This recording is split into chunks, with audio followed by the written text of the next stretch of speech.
Watu wanaokuzunguka kila mmoja atakuwa anajihesabia haki ya kupata kitu kutoka kwako, yaani mali ulizonazo, fedha, muda pamoja na nguvu zako. Kila mmoja atakuwa anaona anastahili kupata.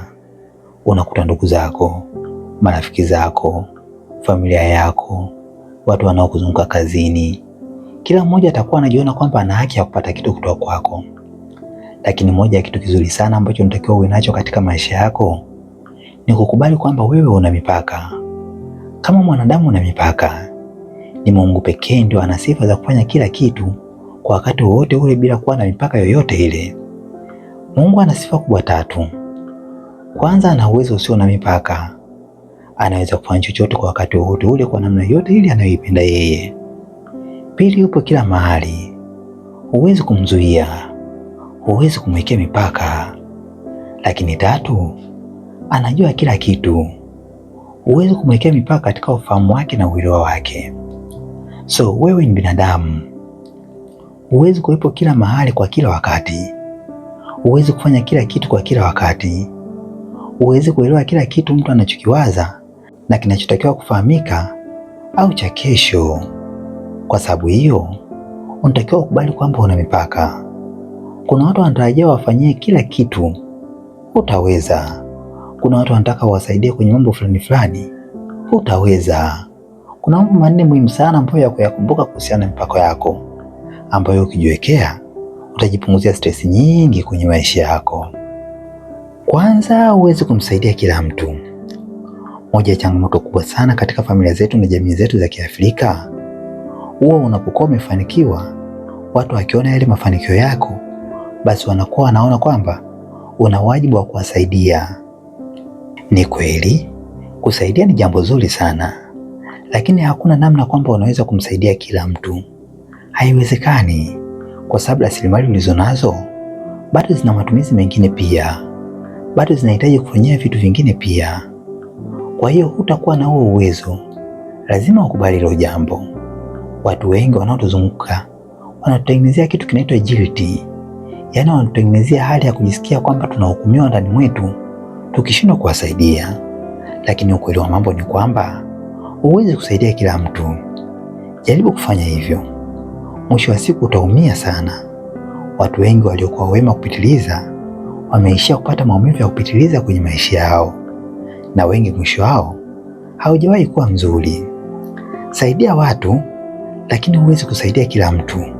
Pale unapokuwa hauwezi, uwe huru, uwe na amani, na useme kwa furaha kwamba sitaweza. Jambo la pili unaotakiwa kulikumbuka ni kwamba huwezi kusaidia kwa kiwango anachotaka.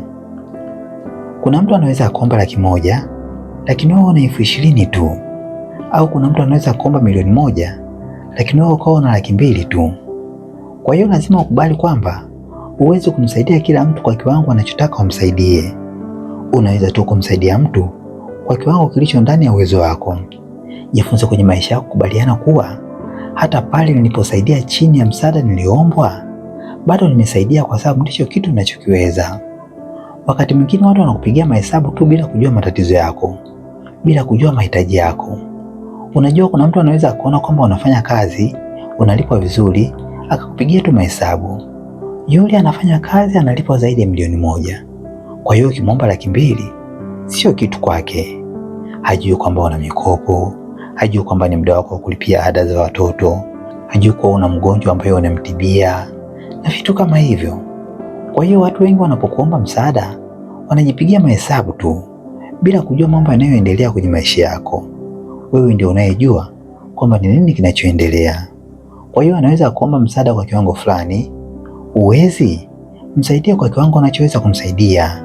Jifili okay, na wala usijisikie guilty kufanya hivyo. Cha tatu, watu wengi watakulaumu kwa kushindwa kuwasaidia. Ndugu yangu, jiandae kwa hicho kitu. Watu wengi watakulaumu kwa kushindwa kuwasaidia hata kama ulishawahi kuwasaidia huko nyuma. Kwani hujawahi kuwa na ndugu wa namna hii ambaye uliwahi kumsaidia mambo makubwa na mazuri sana, lakini siku moja akakupigia simu ukamwambia sina, akakutangazia familia nzima, akakutangazia ukoo mzima kwamba huyo mtu siku hizi hatujali, huyo mtu siku hizi anajiona, huyo mtu siku hizi anajisikia, akakutangazia ubaya tu. lakini huyu mtu ulishawahi kumsaidia. Kwani hujawahi kuwa na rafiki ambaye ulimsaidiaga au ambaye huwa unamsaidiaga kila siku, lakini siku ukishindwa kumsaidia anaanza kukulaumu, anaanza kunung'unika, na mbaya zaidi anaweza akaanza kukutangazia ubaya tu kwa watu. Lakini unaweza ukajiuliza, mbona huyu mtu huwa anamsaidia? Mwingine uliwasaidia watoto wake, mwingine ulimsaidia yeye mwenyewe akiwa mgonjwa, mwingine uliwasaidia wazazi wake, lakini kwa jambo moja tu utakaloshindwa kulifanya litaharibu mambo yote ambayo uliwahi kumfanyia. Sasa basi, wapo watu wa namna hiyo duniani. Ukweli ni kwamba watakulaumu kwa kushindwa kuwasaidia bila kujali ulishawahi kuwasaidia huko nyuma. Jambo la nne ni kwamba watu hawatakushukuru hata baada ya kuwasaidia. Ndugu yangu, kuna watu hawatakushukuru katika maisha yako. Sana sana wataendelea kulaumu na kukuomba zaidi. Kuna mtu unaweza ukamtumia hela, lakini hata kushukuru hawezi kushukuru. Hata ukija kumpigia simu na kumuuliza vipi ile hela ulipata, anasema tu nilipata, wala hashukuru. Na wewe lazima uweze kuwafahamu hao watu kwamba anaweza kuwasaidia, lakini shukrani zao nisizitarajie. Kumbuka hili jambo, mpokeaji hana mipaka, lakini mtoaji ndio anayetakiwa kuweka mipaka. Mpokeaji anaweza kuomba karibu kila siku bila kuwaza kwamba pana watu wengine ambao inatakiwa uwasaidie pia. Wanaopokea hawana mipaka. Wewe unaitoa ndio unapaswa uweze kuweka mipaka. Kwa hiyo jifunze kwenye maisha yako kwamba haijalishi kwamba una uwezo kiasi gani au una nguvu kiasi gani au umebarikiwa kiasi gani, lazima ujiwekee mipaka. Watu wengi walioshindwa kujiwekea mipaka katika maisha yao, baadaye maisha yao yalikuwa magumu sana.